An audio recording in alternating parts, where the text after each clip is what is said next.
Hello everybody, hello all dear viewers too, and today we're doing Beating Gyms Part 5 and we're analyzing the game against Evaljo and Chev.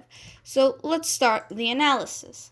So I started off with d4, knight f6, knight f3, d5, bishop f4, c5, e3, guarding the pawn with a pawn because I'd want to recapture with a pawn, knight c6, I played this mountain, as I call it, to guard the pawn in the center. He played queen b6, trying to take the pawn and attack the rook. I played knight a3, a very interesting move with the idea of knight b5, knight c7.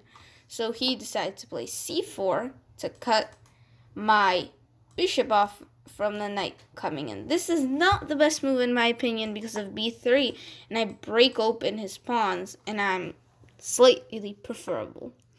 But I did not play the move. I played a very bad move, queen c1. Later on, my queen side gets cramped because of this one move, because I couldn't break b3. He played bishop f5, knight c2, h6, h3, e6. Purpose of h3 is on knight h5. I wanted to tuck away my bishop to h2. So I played bishop e2, bishop e7, castles, knight d2. Queen a5 and knight e1. The idea of knight e1 is to break b3 so the queen can take the c3 pawn. He played b5, I played b4, which is a terrible move. I thought that on queen b6 I could play a4, a5, and lock up the queen side, but I missed a strong reply. On a4, he countered it with a5, blasting open the queen side where I'm weak. I took, he took back, I took, he took back, I took, he took back, and here I played f3. The purpose of f3 is to later break through e4. So he played queen a4, bishop d1, queen a3. I exchanged the queens, offered a trade, and then traded off the bishops. And here is the moment where I cracked under pressure, sort of. I played e4, sacrificing a pawn, maybe to get some counterplay, which was not best. I should have played something like bishop d6.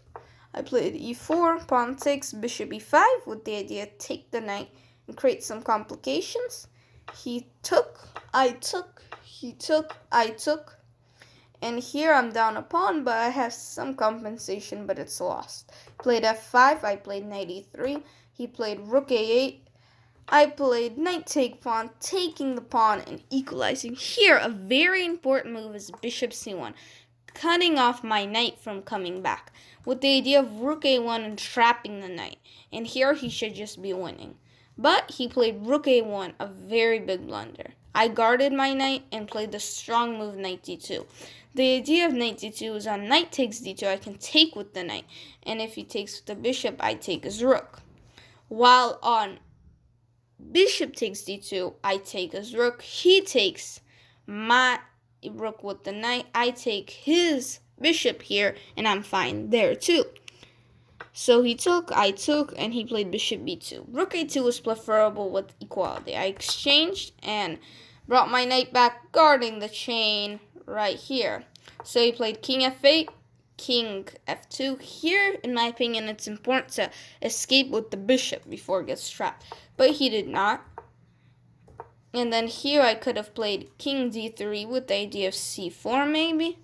But I decided to trap the bishop. This was fine for him because of his very strong king, which could take these pawns, and these pawns could be very dangerous. I played knight b3, trapping his bishop.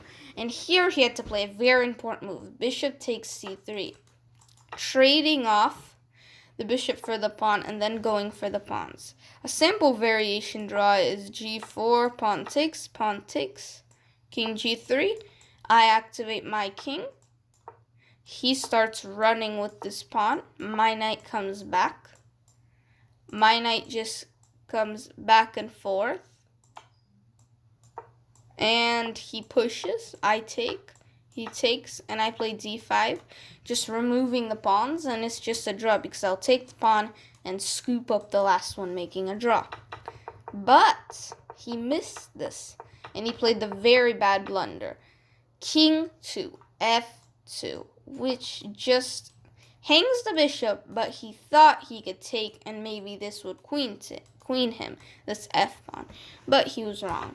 On knight takes, king takes, c4, f4, c5, f3. Here it's important not to get greedy and try to queen, because on c6, f2, c7, f1 equals queen, c8 equals queen. He takes my knight, and he's slightly preferable, but it should be a draw. I played knight b3, a very important move, getting my knight back to get to d2 and stop the f-pawn.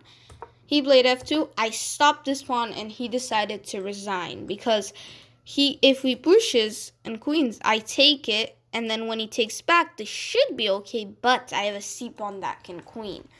So, in this game, what can we learn from this game? Always consider your opponent's ideas first before your ideas. Right here, I considered only my idea when I played b4, and I got a very bad position. And then I got super lucky when he didn't find the strong move, bishop c1, and he played rook a1. And then I got the lucky the third time when he missed. Bishop takes c3. And this is Beating GMs Part 5. Stick around for later parts. Bye everybody, and see you later.